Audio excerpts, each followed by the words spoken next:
Queridos irmãos, queridas irmãs, amigos do canal Espiritismo, Estudos para a Vida, sejam bem-vindos a mais um estudo sobre o Evangelho segundo o Espiritismo. Começaremos a estudar agora o 19º capítulo da obra, belíssimo capítulo que tem o título A Fé Remove Montanhas. Portanto, temos aqui já no título a temática do capítulo, a fé.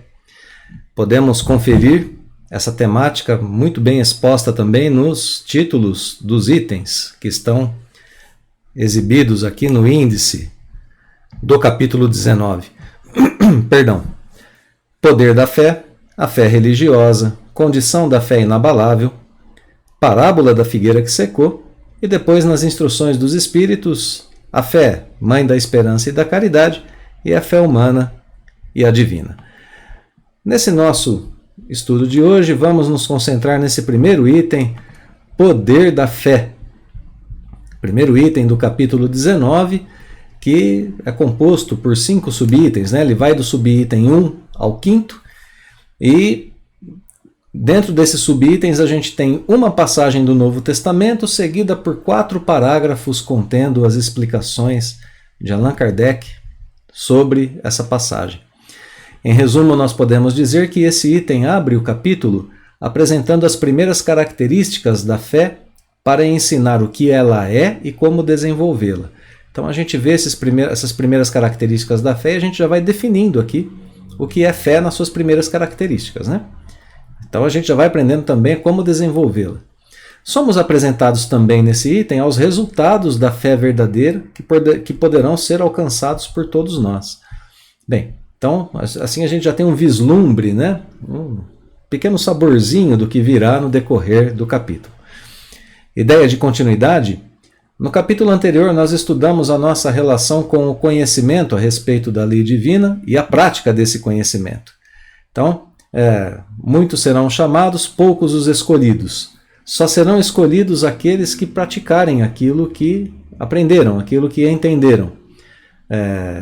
Aqueles que colocarem, não apenas se disserem como cristãos, mas que agirem como cristãos. Então a ideia de trabalho constante sustentado pelos princípios do Evangelho é muito forte no capítulo anterior. É o trabalho que nós fazemos porque nós sabemos o que devemos fazer, porque nós somos cristãos e agimos como tal. Então essa ideia é muito forte lá. Aqui nesse capítulo 19, essa linha de raciocínio, esse fio de narrativa continua o mesmo. É uma mesma temática, se assim nós quisermos pensar. Porque lá no capítulo anterior, no capítulo 18, nós tínhamos esse trabalho que consiste na divulgação do Evangelho, na prática das leis, na caridade, na harmonia com as demais pessoas, em expandirmos a árvore da vida, como vimos no item anterior. Então, trabalho de relação com as outras pessoas. Aqui, no capítulo 19, é um trabalho de relação interna, é um trabalho interior. Aqui, esse trabalho consiste no desenvolvimento da nossa fé. Então, a gente agora tem aí uma linha narrativa interessante, para a gente poder entender esses capítulos do Evangelho. Vamos, então, voltar ao Evangelho segundo o Espiritismo, ao texto, e vamos ao primeiro subitem, subitem 1, que é a passagem do Novo Testamento, que está contida aqui no Evangelho de Mateus. Quando ele veio ao encontro do povo, ele, aqui é Jesus. Quando Jesus veio ao encontro do povo, um homem se lhe aproximou e, lançando-se de joelhos a seus pés, disse: Senhor, tem piedade do meu filho, que é lunático e sofre muito, pois cai muitas vezes no fogo e muitas vezes na água. Apresentei-o aos seus discípulos, mas eles não o puderam curar. Jesus respondeu dizendo: Ó raça incrédula e depravada, até quando estarei convosco? Até quando vos sofrerei? Trazei-me aqui esse menino. E tendo Jesus ameaçado o demônio, este saiu do menino, que no mesmo instante ficou são. Os discípulos vieram então ter com Jesus em particular e lhe perguntaram: Por que não pudemos nós outros expulsar esse demônio? Respondeu-lhes Jesus: Por causa da vossa incredulidade. Pois em verdade vos digo Se tivesseis a fé do tamanho de um grão de mostarda, diríeis a esta montanha: transporta-te daí para ali, e ela se transportaria, e nada vos seria impossível. Então vamos analisar um pouquinho essa passagem do Novo Testamento, né? O homem procura Jesus dizendo a ele que seu filho é um lunático, é uma pessoa louca, né?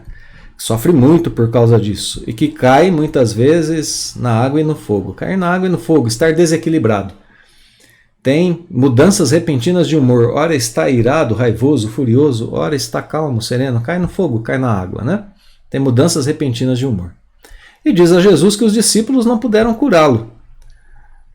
Ao que Jesus responde, né? Ó raça incrédula e depravada, até quando estarei convosco? Então Jesus atribui essa situação geral a dois fatores, né? A situação geral, a dificuldade do menino, o desespero do pai, a incapacidade dos apóstolos, dos seus discípulos de curá-lo, Jesus atribui a duas causas: depravação e incredulidade. Depravação é uma pessoa depravada, é uma pessoa moralmente caída, uma pessoa que não tem moral ou tem pouca moral, é moralmente fracassada. Preciso cuidar da moral. Incredulidade é falta de fé. Preciso cuidar da moral e da fé. Jesus atribui a esses dois fatores a situação toda. Até quando estarei convosco para curar essas mazelas, essas feridas, né? Até quando vos sofrerei? Traz aqui o menino. Bom, então Jesus ameaça o demônio e ele vai embora. Claro que nós vamos tratar de novo aqui essa questão da palavra demônio, uma linguagem, né, de 2000 anos atrás ao povo daquela época, que era necessária, na qual Jesus diz essa palavra demônio que nós, na doutrina espírita, já sabemos que não se trata de um anjo caído, de um ser eternamente voltado ao mal. Não, de modo algum. Se trata de um espírito que está empenhado em fazer o mal àquele garoto, por ter relações com ele, talvez até de outras vidas, né? Certamente de outras vidas.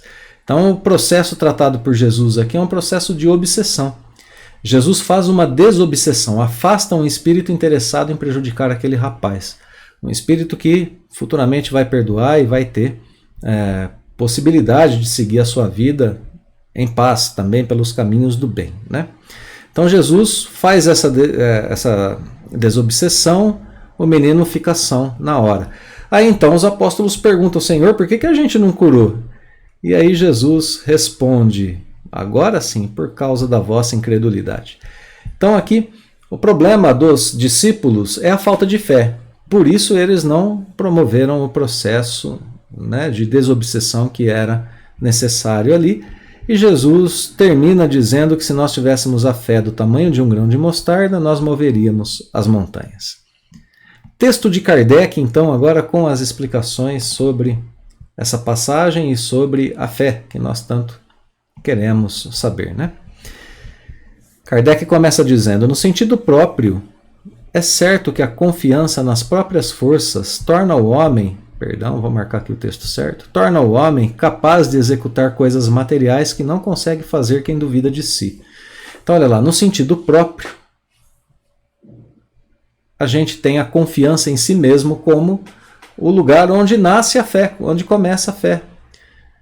Confiança em si mesmo é um certo tipo de fé, é o primórdio, menorzinho ainda do que aquele grão de mostarda que Jesus queria, que é um grão muito pequeno, né? Mas já é um tipo de fé, todos nós temos, essa é a boa notícia. Todos nós temos essa confiança em nós mesmos, na realização de coisas que sabemos poder fazer e na realização de outras que acreditamos poder fazer. A primeira coisa que eu reconheço em mim em questão de fé é o meu eu, a minha individualidade. A gente vê esse processo nas encarnações ou reencarnações, né? Quando eu reencarno, a primeira coisa que eu vou desenvolvendo são as minhas faculdades e capacidades aqui na matéria. Então, quando eu estou na matéria como um bebezinho ainda, vou aprendendo que consigo me alimentar, me nutrir, que consigo perceber o mundo fora de mim, o mundo externo, meus pais, as sensações. Na sequência, eu vou desenvolvendo a fala, andar, confio ainda mais em mim, vou correr. Mas quantas vezes uma criança não tenta andar e cai? E volta a tentar, porque ela sabe que ela vai conseguir. Vejam que no íntimo de cada um de nós há uma confiança, pelo menos material, em nós mesmos. e no desenvolvimento de coisas materiais. Para o futuro, né, a confiança na capacidade de estudar e passar no vestibular, de construir uma casa para os construtores, né, de consertar um equipamento quebrado e assim por diante. Tudo aquilo que a gente sabe que é capaz de fazer. Ler e compreender um texto, nos aproximarmos da lei divina, cada um, né, com o seu desenvolvimento. Então, no primeiro momento, a primeira concepção que aparece de fé aqui é uma confiança em si mesmo. Segue o texto e Kardec vai dizer que aqui, porém, unicamente no sentido moral se devem entender essas palavras. Que palavras de Jesus, né? As palavras que falam sobre a montanha e o grão de mostarda, principalmente. Segue as explicações de Kardec. As montanhas que a fé desloca são as dificuldades, as resistências, a má vontade, em suma, com que se depara da parte dos homens, ainda quando se trate das melhores coisas. Olha que interessante. Às vezes, mesmo diante das melhores coisas de nossas vidas, a gente tem essas montanhas morais. Então, agora, o ensinamento sobre a fé é um ensinamento espiritual, um sentimento moral. Não se trata mais de um grão de mostarda material, nem de montanhas materiais. São coisas próprias do espírito. As montanhas são internas. Um pequeno montante de fé, uma pequena pitada de fé é suficiente para afastar de nós as montanhas internas, as dificuldades, as resistências e a má vontade que a gente tem para com as coisas da vida. Isso são dificuldades, né? Até diante das boas coisas, das melhores coisas. Segue o texto listando, Kardec vai listar para nós mais algumas dessas montanhas e a gente vai ter uma ideia de quantas montanhas internas a gente tem. A gente pode aprofundar um pouquinho isso em alguns exemplos, né? Kardec diz: os preconceitos da rotina, o interesse material, o egoísmo, a cegueira do fanatismo e as paixões orgulhosas são outras tantas montanhas que barram o caminho a quem trabalha pelo progresso da humanidade. Preconceitos da rotina, olha só aqui para a gente citar alguns exemplos, né, dessas dificuldades, resistências e má vontade. A gente tem uma rotina pré-estabelecida, desenvolve certas atividades e alguém alguma vez pode dizer assim para a gente: mas vamos fazer de outra forma que fica melhor, mais rápido, dá mais certo. E a gente vai dizer assim: mas por que mudar agora? Eu faço isso há tanto tempo, né? Olha aqui, má vontade, resistência, que vão criando dificuldades para o novo, para o progresso, para as coisas que podem ser realmente boas. Preconceitos da rotina, daquilo que a gente acha que já conhece e que a gente não quer mudar. Interesse material, por que eu vou ceder o meu assento no ônibus para uma idosa, para um idoso, se está tão gostoso, tão confortável aqui? O egoísmo, por que eu vou devolver um troco que veio a mais para mim se, né, eu posso ter isso? A cegueira do fanatismo, por que ouvir uma nova interpretação da palavra que é mais profunda do que essa que eu já conheço, mesmo que ela modifique um pouquinho a minha concepção? Cegueira do fanatismo. A fé pode nos abrir os olhos e os ouvidos espirituais para a verdade. Isso é muito importante, né? Paixões orgulhosas, a gente nem precisa comentar, né, as paixões que a gente tem. Então Kardec faz essa lista, né, das montanhas interiores que nós temos, para que a gente possa averiguar se nós temos em nós ainda a depravação, a incredulidade que já foi colocada lá, né, devemos voltar para nós esse ensinamento, né? Estamos aprendendo como lidar com aquilo que o Evangelho nos ensina. Então ali naquela primeira passagem do Novo Testamento, a gente teve essa apresentação, né, do problema de falta de fé. Procuremos em nós a incredulidade também. Além da incredulidade, também a depravação, né? Agora o texto vem colocando para a gente as montanhas interiores que a gente tem. Devemos procurá-las em nós para que a gente desenvolva a nossa fé. E por isso Kardec coloca agora 2 tipos de fé na sequência. A fé robusta dá a perseverança, a energia e os recursos que fazem se vençam os obstáculos, assim nas pequenas coisas como nas grandes. Então, resultados de uma fé robusta: perseverança, a gente não desiste; energia, a gente tem forças para realizar; e demais recursos que fazem a gente vencer obstáculos internos, as grandes montanhas internas que a gente tem, também algumas dificuldades externas. Olha a fé vacilante, né? Aquela fé que não é uma fé robusta, que não é forte. O que gera a fé vacilante? Da fé vacilante resultam incerteza e a hesitação de que se aproveitam os adversários que se tem de combater, tanto as montanhas internas como as externas. Essa fé não... Olha só que... Gente, isso aqui é muito sério, né? Essa fé não procura os meios de vencer, porque não acredita que pode vencer. Então a gente já tem na falta de fé uma montanha enorme para ser vencida, né? Agora a gente tem aqui uma comparação do que é a fé robusta e do que é a fé vacilante. Fé vacilante traz para nós fraqueza, traz para nós hesitação, incerteza, enquanto a fé robusta nos dá ferramentas para vencer. Então esse parágrafo apresenta essa forma mais simples, ou a primeira concepção de fé, né? Confiança em si mesmo. Apresenta também o sentido moral das palavras de Jesus, nos orientando de que a fé é uma conquista interna, e mostrando a fé robusta como solução para vencer as dificuldades gerais da vida. Claro que a gente tem que ter um pouquinho de paciência, porque o desenvolvimento, né, da fé virá nos ensinamentos do capítulo todo, não apenas aqui. Então, só introdutório, né, esse primeiro item. Parágrafo 2, agora subitem 3 do Evangelho segundo o Espiritismo, não vamos fazer confusão, né? Vamos até voltar um pouquinho aqui o texto. Subitem 2, primeiro parágrafo de Kardec, subitem 1, o Novo Testamento, subitem 2, parágrafo 1 de Kardec. Agora a gente rola um pouquinho o texto e vamos ao parágrafo 2, que é o subitem 3, portanto, desse primeiro capítulo, ou desse primeiro item, né?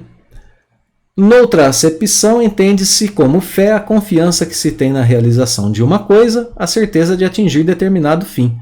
Então aqui nós temos agora outra acepção do que é fé. A primeira acepção, confiança em si mesmo. A segunda, confiança que se tem na realização de uma coisa. Então a gente tem outra concepção sobre a fé. Agora, confiança na realização. Vejam, fé ainda é agora confiança na realização de alguma coisa, certeza de um resultado. Ainda aliada, relacionada à confiança, né? Lá atrás confiança em mim mesmo, agora confiança na realização de um determinado fim. Ela dá uma espécie de lucidez que permite se veja em pensamento a meta que se quer alcançar e os meios de chegar lá. De sorte que aquele que a possui caminha, por assim dizer, com absoluta segurança. Num como no outro caso, ela pode dar lugar a que se executem grandes coisas. Então vamos lá, né? A fé ainda é confiança. O resultado dela aqui, confiança na realização de algo, dá lucidez à pessoa. Dá lucidez sobre o quadro geral.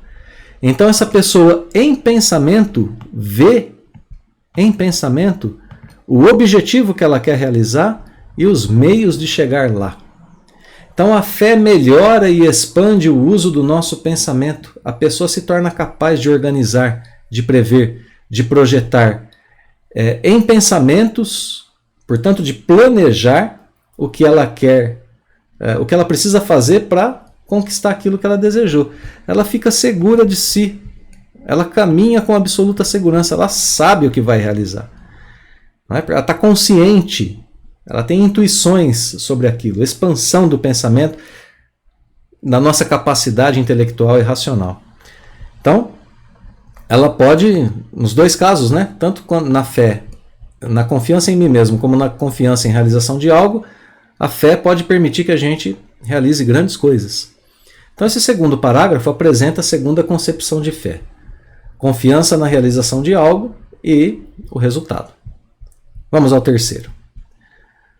Agora a gente vai ver um outro tipo de fé, né? Ou melhor, comparação entre dois tipos de fé. Vamos lá. A fé sincera e verdadeira é sempre calma, faculta paciência, que sabe esperar, porque tendo o seu ponto de apoio na inteligência e na compreensão das coisas, tem a certeza de chegar ao objetivo visado. A fé vacilante sente a sua própria fraqueza. Quando a estimula o interesse, torna-se furibunda e julga suprir com a violência a força que lhe falece, a força que lhe falta, né? A calma na luta é sempre um sinal de força e de confiança. A violência, ao contrário, denota fraqueza e dúvida de si mesmo. Antes que nos esqueçamos, né? A calma na luta, essa luta é a luta interna, é a luta com a vida, né? A luta para o nosso próprio progresso. Então vamos ao sentido do parágrafo agora. Comparação entre dois tipos de fé, a fé sincera e a fé vacilante. A fé sincera nos dá calma, nos dá paciência, porque se apoia na inteligência e na compreensão das coisas. Lembramos, né, que, olha aqui, o pensamento se expande, então a gente entende melhor as coisas e compreende melhor as coisas. Então aí a gente tem calma e a gente tem paciência para conquistar os nossos objetivos. Então aqui, resultados da fé verdadeira. A fé vacilante dá outros resultados, né? Ela sente a sua própria fraqueza. Então quando a gente tem interesse em alguma coisa, ela torna-se furibunda. Essa palavra, significa lúgubre, triste, fúnebre, né? Ou mesmo furiosa, às vezes. É a pessoa que se revolta diante de certas circunstâncias, não entende o que está acontecendo. Uma doença, falência, afastamento de um ente querido, enfim, tudo que envolve a nossa vida aqui na Terra, a gente se revolta, se torna às vezes violento contra a situação, porque a gente não vê o termo, o fim do nosso sofrimento. E quando a fé é uma fé inteligente, é uma fé verdadeira, a gente age com calma, com paciência, e a gente chega ao objetivo que nos interessa. Então por isso que, né, força, a calma é sinal de força, a violência é fraqueza. Então a gente pode agora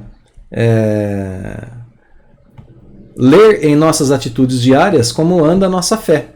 É claro que em algumas circunstâncias difíceis da vida, a gente já tem para essas circunstâncias boas respostas. Respostas calmas, respostas racionais, confiantes, né? Em outras ainda não. E é aí que a gente tem que identificar que está faltando a nossa fé para que a gente possa desenvolver a nossa compreensão, para que a gente possa desenvolver o nosso sentimento, o nosso pensamento em boas atitudes para que a gente resolva esses problemas, né? Então esse parágrafo compara as características da fé verdadeira e da fé vacilante, mostrando os resultados de cada uma. A gente vai ter mais detalhes, né, do desenvolvimento da fé na sequência e nos itens posteriores desse capítulo do Evangelho. Quarto parágrafo. Cumpre não confundir a fé com presunção. Ora, isso é muito importante, porque Kardec está nos ensinando, né, que fé é confiança em si mesmo, confiança na realização de algo. Então, a pessoa vai se tornando presunçosa, né? Ela consegue realizar alguma coisa, ela acha que ela sempre vai conseguir realizar. Cozinha bem um bolo, acha que sempre vai sair bem se seguir a receita e aquele toquezinho de gênio, né, secreto que ela tem. Mas a gente sabe que pode entrar aqui o imponderável, pode entrar aquilo que a gente não esperava que acontecesse e pode ser que dê errado. Então, a gente não confunde fé com presunção. A verdadeira fé se conjuga, se une, né? Se une à humildade. A verdadeira fé se conjuga à humildade. Aquele que a possui deposita mais confiança em Deus do que em si próprio, por saber que, simples instrumento da vontade divina, nada pode sem Deus. Por essa razão é que os bons espíritos lhe vêm em auxílio. A presunção é menos fé do que o orgulho, e o orgulho é sempre castigado cedo ou tarde pela decepção e pelos malogros, pelas falhas, pelos insucessos, né, que lhe são infligidos. Então vamos lá. Uma distinção importante. Fé é completamente diferente de presunção e de orgulho. É isso que está sendo ensinado para a gente aqui. E está sendo ensinado para a gente também a transcendência da fé. Confio em mim, sim. Confio também na realização daquilo que eu sei que eu posso fazer. Mas confio mais em Deus. Isso é humildade. Até nas coisas mais pequenas do nosso dia a dia. Eu confio, né, que vou chegar na minha casa quando saio do trabalho e vou para lá. Mas confio mais em Deus para que Ele me proteja no caminho. Que nada garante que eu chego em casa. A gente tem fé.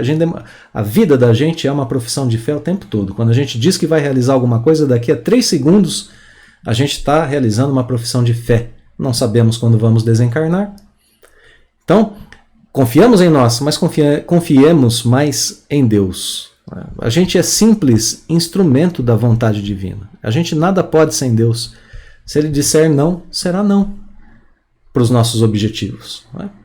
Então, fé aqui ainda é confiança, mas agora em Deus. Agora a transcendência da fé. A fé começa no sentido íntimo de cada um de nós, para depois ser transferida aos poucos, né, a nossa confiança em Deus, quando a gente reconhece mecanismos mais profundos da vida.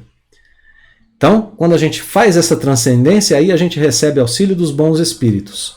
O orgulhoso e o presunçoso é cego diante das possibilidades reais em relação a si mesmo e as realizações que almeja. Por isso cai. Por isso ele fracassa. E isso é um castigo ao seu orgulho e ao seu egoísmo, à sua presunção, né? Então esse parágrafo apresenta para nós a humildade como a base da fé verdadeira, da fé que transcende a Deus. Muito importante notarmos isso, porque se a gente quer um caminho, né, de aumento da nossa fé, de desenvolvimento da nossa fé, a gente tem que começar com essa confiança em nós, mas com essa confiança na realização daquilo que a gente pode fazer, com os resultados de tudo isso, mas com humildade em saber que Deus é quem comanda todo esse aparato, todo esse fenômeno que é a nossa vida, todas essas circunstâncias que a vida material apresenta. Então a gente já tem boas dicas aqui nesse primeiro item, né, sobre desenvolvimento da fé. Então vamos ao quinto e último parágrafo desse item 1, das explicações de Kardec, que agora sim ele vai falar sobre o título do item, né? Depois de ter colocado assim os primeiros princípios da fé, as primeiras concepções e características da fé, agora ele fala sobre o poder dela. O poder da fé se demonstra de modo direto e especial na ação magnética. Por seu intermédio, o homem atua sobre o fluido, agente universal, modifica-lhe as qualidades e lhe dá uma impulsão, por assim dizer, irresistível. Daí decorre que aquele que é um grande poder fluídico, normal, junta ardente fé, pode só pela força da sua vontade dirigida para o bem, operar esses singulares fenômenos de cura e outros, tidos antigamente por prodígios ou milagres, né? Mas que não passam de efeito de uma lei natural. Tal o motivo porque Jesus disse aos seus apóstolos: não o curastes, foi porque não tinhais fé. Então vamos entender esse parágrafo que também é muito importante. Vamos lá. O poder da fé se demonstra de modo direto e especial na ação magnética. A ação magnética é o recurso que Jesus usa para realizar seus prodígios, né? Por exemplo, aquela desobsessão que a gente viu no primeiro item aqui, no subitem 1, né? do item que nós estamos estudando. Então Jesus tinha uma ação magnética espiritual muito forte, né? Uma força espiritual muito poderosa. Então era isso que Jesus colocava em ação, essa força magnética, né? O que é essa força magnética explicada por Kardec? Por seu intermédio, o homem atua sobre o fluido, agente universal. Esse fluido universal, vale um estudo do Livro dos Espíritos, da obra Gênese, né, para a gente entender que esse fluido universal está em todos os lugares, nos envolve a todos. Então, a gente age por nossa vontade sobre esse fluido e o impulsiona. Da mesma forma, quando vibram minhas cordas vocais, né, e ela impulsiona o ar, gerando som, vibração do ar que chega aos meus ouvidos, né, que meus ouvidos interpretam como sendo um som, acontece o mesmo. A nossa vontade, a gente age sobre esse fluido, atua sobre esse fluido, a gente modifica as qualidades dele e a gente o impulsiona, ele não resiste a isso. Ele se transforma e se move. Daí, então, aquele que tem um grande poder fluídico em si, junta a esse poder fluídico ardente fé e vontade dirigida para o bem, e então essa é a receita para que se gerem esses resultados. União da vontade e da fé agindo sobre os fluidos puros e sublimes de Jesus já geravam aqueles prodígios. Isso vai acontecer para nós quando os nossos fluidos, né, forem também puros e sublimes como eram os de Jesus, no nosso progresso espiritual, né? Por isso que Jesus disse que faríamos tudo o que ele fez e muito mais. O que a gente precisa então para realizar isso? Elevação moral, deixarmos de ser depravados, como vimos no começo, né? Fé verdadeira e sincera, como a gente já viu, e vontade de praticar o bem. Kardec identifica em tudo isso uma lei natural de cura para nós e para os outros, e de realização de grandes fenômenos, né? Mover as nossas montanhas internas, afastar as dificuldades, provocarmos curas como Jesus provocou. Esse é o processo que está sendo escrito aqui. A fé de Jesus, a sua vontade pura, seus bons fluidos, sua vontade incessante de fazer o bem, sua comunhão com Deus, enfim, é o que permitiam a ele realizar tudo isso. E para nós o caminho é a fé. Para nós esse é o caminho. Então esse último parágrafo explica o poder da fé e seus resultados e coloca uma perspectiva para nós no desenvolvimento da nossa fé. Onde que a gente vai chegar se nós formos capazes de desenvolver a nossa fé, e seremos. Seremos porque esse é um objetivo, é uma tarefa para todos os seres humanos. E Deus sabe que todos nós temos isso em nós em potencialidade. Temos só que desenvolver. Todos temos fé. Pelo menos no que diz respeito por enquanto, né, na confiança em nós mesmos e nas pequenas coisas que podemos realizar. Na realização de pequenas obras. Esse item nos ajuda a concluir que o restante virá na proporção em que nos dedicarmos à nossa elevação moral, à nossa vontade de fazer o bem e à transcendência, né, da fé, que consiste em confiar em Deus. Então esse é o básico, né, são os primeiros princípios da fé. O exercício está posto, o exercício está dado para nós. Basta-nos, né, começar esse exercício e também começar a apreciar os seus resultados, que vão se mostrando na medida em que nós vamos progredindo e evoluindo. Então, queridos irmãos e irmãs, muito obrigado pela companhia. Nosso fraterno abraço a todos, os votos de que Deus nos abençoe hoje e sempre, e o convite para os próximos estudos. Nos vemos em breve. Até lá.